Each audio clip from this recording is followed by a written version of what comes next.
Hello and welcome back to the 2018 Memorial Championship from Fountain Hills, Arizona. We've got chase card coverage from round 3. This is the back 9. BigSexy commentary with you, Nate Sexton and Jeremy Koling. We saw some uncharacteristic mistakes from some of these mainstays. Ricky Wysocki struggling with his putt a little bit. Yeah. KJ making some pretty crazy decisions. KJ going out of bounds a bunch, and Dave missing a lot of putts. Yeah, we'll see if these guys can kind of settle in and clean it up on this back 9. Hole 10 starts us out with a 381-foot par 3 that is very difficult to access thanks to these low trees. We're going to see all these guys go with backhand hyzer, wide rim drivers, try to get underneath and get a good skip towards the basket.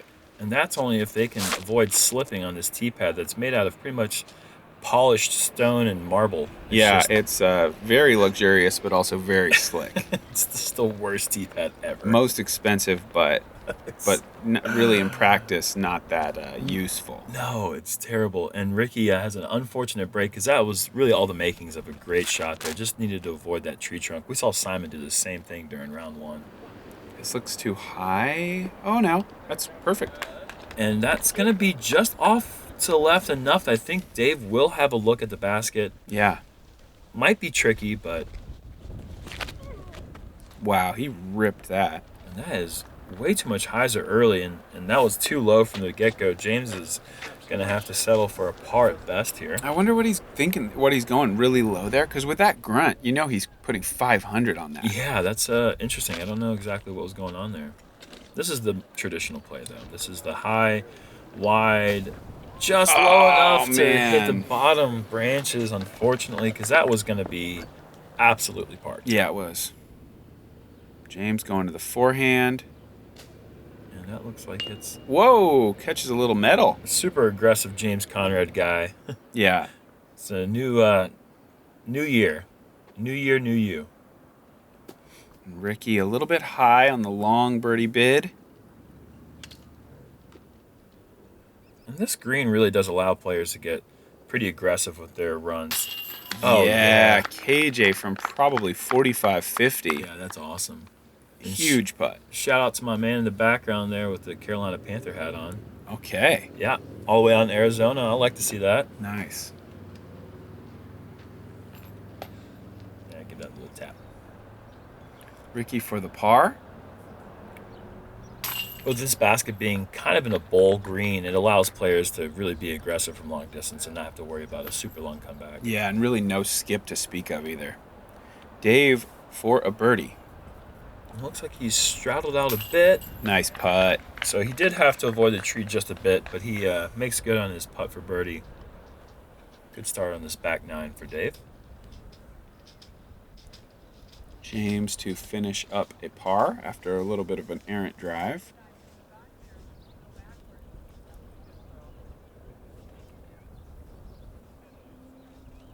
But he gets the dot for first medal. True. So that's, It's a couple cents for him, for sure. Yeah. Hole 11, par 3, 390, tucked right in between these two palm trees, so the putting can be difficult. You're going to see the backhand players throw up high right and just try to control the skip, hit about 30 feet above the basket, perhaps, and slide down to it. We might see Rick go to a forehand, but it's hard to guess with him these days. And really the main difficulty of this hole, I feel like, not only just that slope in the distance, is really when are you coming through this hole? What is the wind doing? It looks like it's pretty calm right now. If you're playing this hole, like, for instance, when I came through, it was a strong headwind, and it was almost impossible to even imagine getting that distance. Yeah, this tee pad also constructed from some kind of polished glass. That makes it very difficult to get that footing sometimes. It can be pretty slippery. It's made out of polished glass and banana peels. James with the turnover. I like the idea. And not a shot that you see too often on this hole. It's going to be tricky with that palm in the way, but pretty good distance. I think he's going to be pretty close to being inside the circle. KJ. Oh, he didn't call bank, though. That would be so cool to see. Yeah, that was pretty awesome. James with a tricky angle here. so tough. And that might leave a tough par putt. He's close, but it could be obstructed. And Ricky with a nice putt there. Now Ricky's finding the range. We knew he would. Yeah. I'm going to have to give a shout out to Ricky's outfit today. He's looking pretty good with that white and burgundy combo. I'll second that. Oh, wow. Back-to-back solid obstructed putts for Dave Feldberg on the back nine. There he is.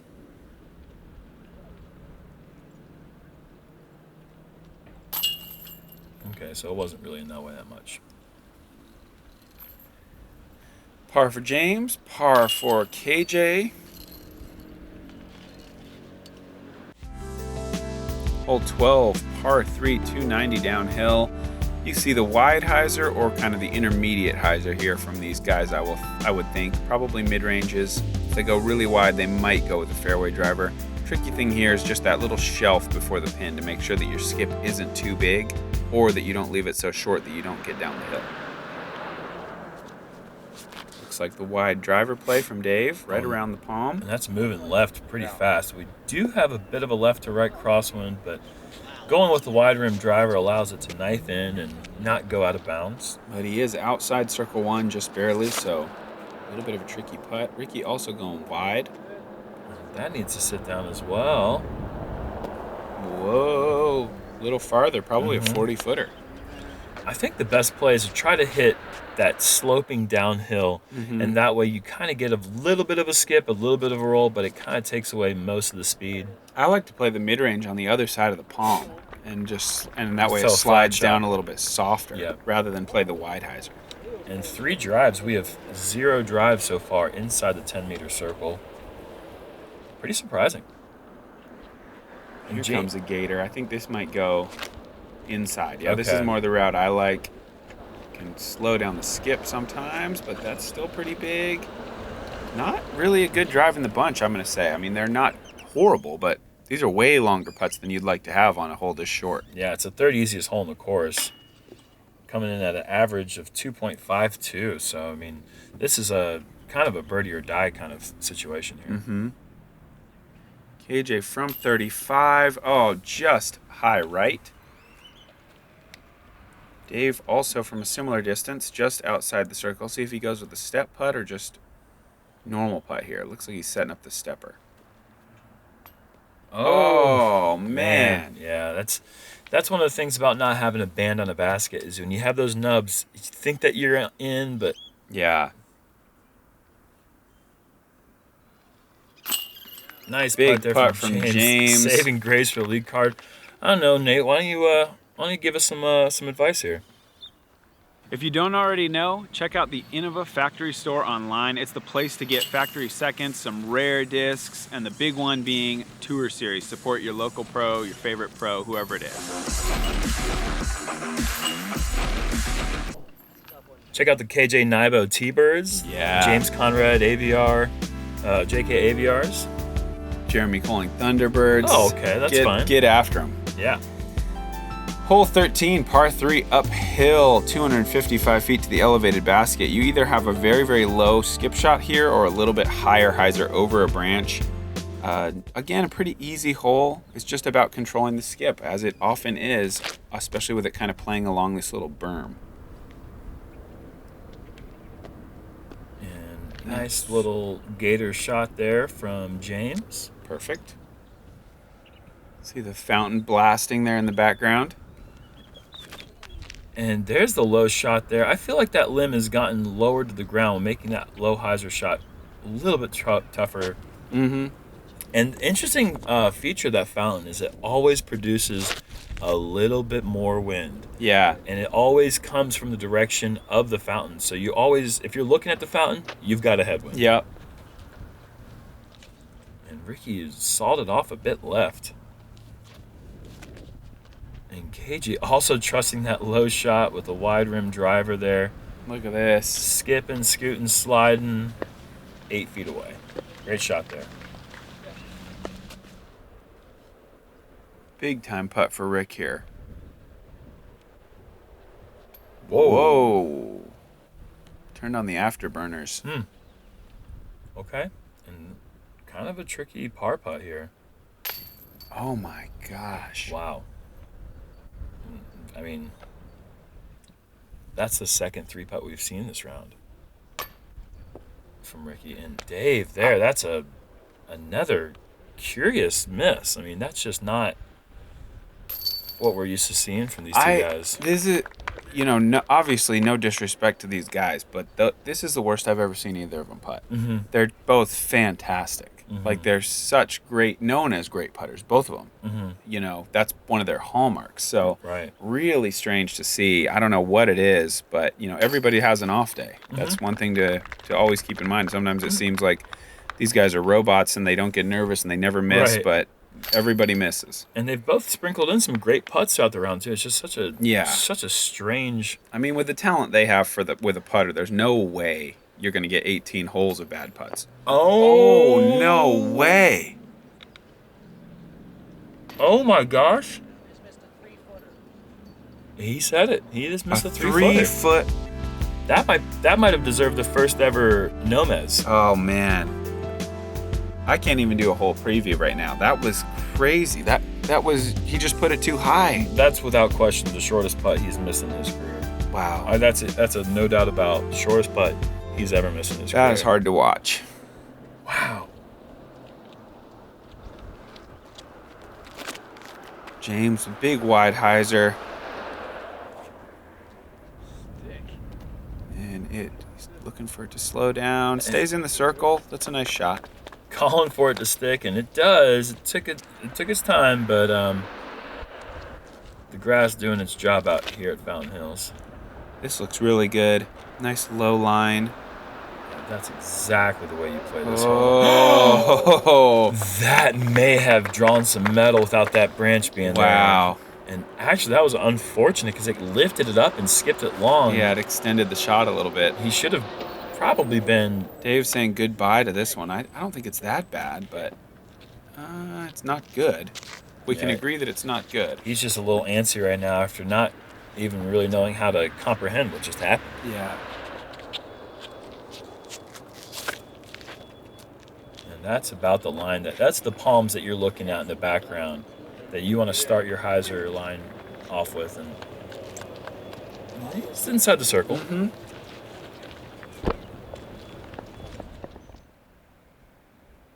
Dave from circle 2. Just low. And that's no easy putt there. No, not even close. KJ getting his deserved birdie there after that beautiful tee shot. We've seen this hole ace a few times in the past. Somebody aced it this year already, didn't they? Yeah, during round 1. Nice. Wow. Ricky Lowe again. I don't understand. I mean, we all have our days. And James makes good. It's just Ricky's one of those players who we just haven't seen have that day. No, it's super rare because he puts in the time on the putting green. He is such a diligent practicer, and that's just his thing. Is huge putts. Yeah. So it's just very strange, but I'm sure he'll hit another big one for us before this is over. Hole 15, par 3, 426 feet. You're going big hyzer over the one tree in the middle. These guys are going to go definitely wide rim, pretty close to, full power on a hyzer line. It's a big throw. Yeah, I don't want to say it's uphill. The basket is a little bit uphill, but it's just a slight grade upwards, I believe. And it seems like you're always throwing into a headwind on this hole, so it just plays pretty far. Not for James, but for most people. That looks like it landed 3 feet away. Yeah, great Fantastic shot. And KJ with that small follow-through that he's known for, but still somehow generates massive power. He's got pin high plus some, but not quite as much hyzer as he'd like. That's gonna be a tough putt from that distance. Dave also hanging it out too wide. I don't think this is gonna have the energy to skip all the way to the basket, but it's a putt. I think Rick is just gonna park this. After some of these putts, he's determined. Yeah, you called it. That's pretty much a park job. Yeah.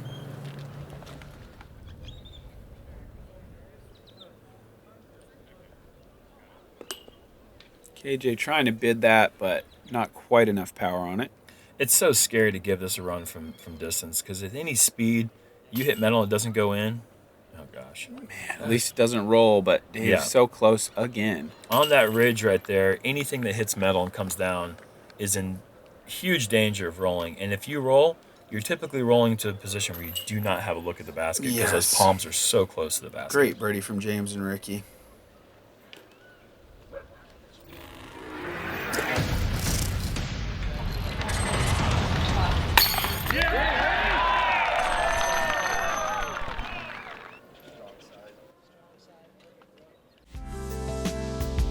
Hole 16, par 3, 327 feet with the Mandos. One of the easiest holes on the course. You're going to see these guys go overstable fairway driver hyzer, take 1 or 2 skips, and probably curl up about 15, 20 feet away from the basket would be my guess. This is a pretty simple shot for these guys. Mm-hmm. Just the mandatory that you have to just hyzer around.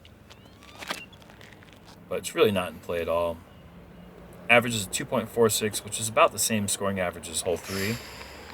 That's not good. If you get over that ridge, it always rolls like that. So James is going to have a lot more meat on the bone than he would like. Yeah, some of these holes that are like the easiest holes in the course, we're seeing our chase card have their fair share of struggles. But not Ricky here. No. Let's get another look at that one. This is just perfect angle control, speed control. Yeah. You can't ask for more. And playing the slight tailwind perfectly there because that tailwind's going to push that skip long. Ricky just throws it on a soft hyzer, doesn't give it a chance for the wind to push it up. Yeah, I feel like the most common mistake here is just going 40 feet long on accident. Yep. Oh, and KJ, fantastic shot as well. Confusing backspin with the Huck Lab stamp. That was pretty cool. And Dave also going with the huck. Lower line, looking for maybe a double skip. And he's in the circle. I believe that's a triple X. I think Dave's been throwing triple X for a number of years now. 45-footer for James. Can he do it? Wow. Oh, yeah. Amazing putt from James. Bad drive, but what a save. That's just in the center. Oh, man. We didn't even get to see the silky hair flow run. I mean, it kind of happens when you wear a hat, though. Yeah. If you got it, flaunt it, man. Like, I don't understand. Like, Oh, you don't want a sunburn. Okay, all right. But he's got the hair to protect the neck. What's he protecting with the hat backwards? Yeah, you might be right about that. Maybe it's just a fashion thing. I mean, he looks good. Can't deny it. But if I had hair like that, man, I would let that thing flow, brother. You could have hair like that. No, I can't. Nope. Ricky with a great birdie. Everybody taking birdies. Hole 17, par 3, 468 feet downhill directly at the fountain. This one is a little bit tricky because of these palm trees, also just a long shot. The play is generally to throw it very, very wide and try to play for a skip. If you go right at the basket, you usually end up outside the circle left. And I got to give a quick shout out to Mike Sale with a hole-in-one yesterday on this hole. Oh, that is awesome. What a dream ace. I know. Just like the most picturesque hole in the sport, maybe. It was just the mountains here at Fountain Hills, the way that you're up on top of this hill, looking down, always looking down at the fountain if it's blowing. It's just... And a long shot, so you have so much time to get excited about it. Yeah, that's... Just watching it track right for the basket. Awesome ace. Weird little straight skip, but pretty good shot. That's where you want to be. On the backside of those palms, you don't have anything in the way. Inside the circle, that's a perfect shot there from Ricky Wysocki. This hole actually plays, despite its distance with the downhill and how open it is, it plays easier than you might think. Except not so much for me. I'm actually in the Memorial this year in my 2 rounds. I was the only guy in my group to not birdie it 2 times. No way. Yeah. My group was really showing me how it's done. I missed a couple 35-footers. Wow. So everyone I saw play this hole just deuced it. Right in my eye. That's incredible. Especially with your hot round yesterday.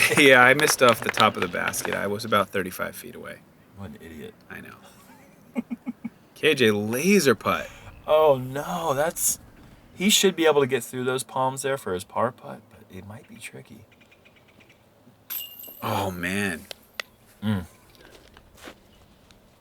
James knows that he's got to make that putt on the backside here.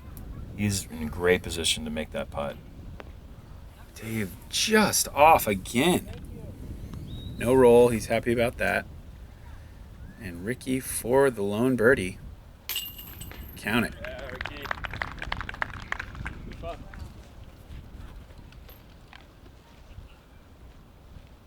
Let's take a dance break. Yeah, let's dance break coming up.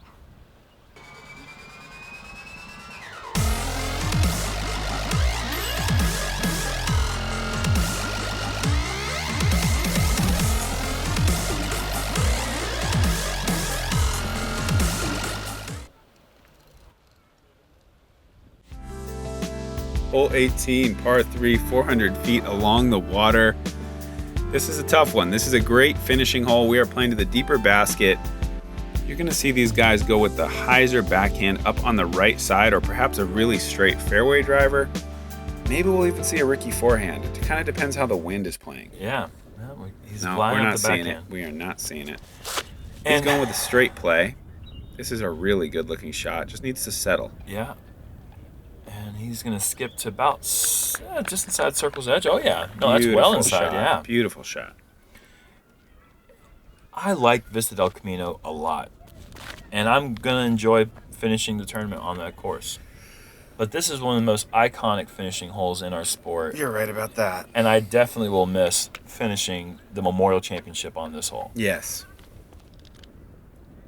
And these guys, it looks like these guys are playing this hole in calm to almost no wind, it seems like, which that is a huge advantage because this is 400 feet. I'll tell you from experience, it feels like it plays closer to 430 almost. Yeah. And to play without any headwind is just a huge advantage. Yeah, it helps a lot. Dave calling for it to sit. It's going to. Oh, yeah. Great shot. Let's see if he can finish off with a birdie. It's been a tough round for Dave. KJ gonna lay one up. Kind of. Yeah. That seemed like halfway. Yeah, that was a bit, I think. James, one more highlight reel putt, please. Oh, just low. The grass holds it pretty easily. Ricky kind of putting together a run of birdies here at the end. Oh, man. Sorry, Rick. Nice them. Yeah, you kind of jinxed him I did there. not mean to do that. I just assumed. Foolish there by me, but yeah, unfortunate miss. They're ending it like they started it, and I can't believe it that both of those guys just missed those putts. That's tough. Ricky's doing a good job holding it together. I mean, he's smiling, but I can tell you right now, inside his head, Oh yeah. he's screaming. Oh, both of them. I mean, they really drove the disc well today. Yeah. Yeah, and that's really all you can do. You can just walk off the course, collect yourself, live to fight another day. Definitely. James Conrad, the hot man out of the group, sitting now at minus 27 total. He will make the lead card, joining the Crush Boys, myself, and James there. So this is going to be a fun one for tomorrow. Yeah, and Simon with an impressive 14 under, really with hole 9 being counted as a par 3. That's like a 15 under. Yeah, amazing. Let's round. give it to him. 1088 rated. Beautiful round by Simon. Thank you guys for tuning in. We will see you for the conclusion of the Memorial tomorrow. And we'll have league card action, so we're going to see a champion most likely come from the league card. Check us out.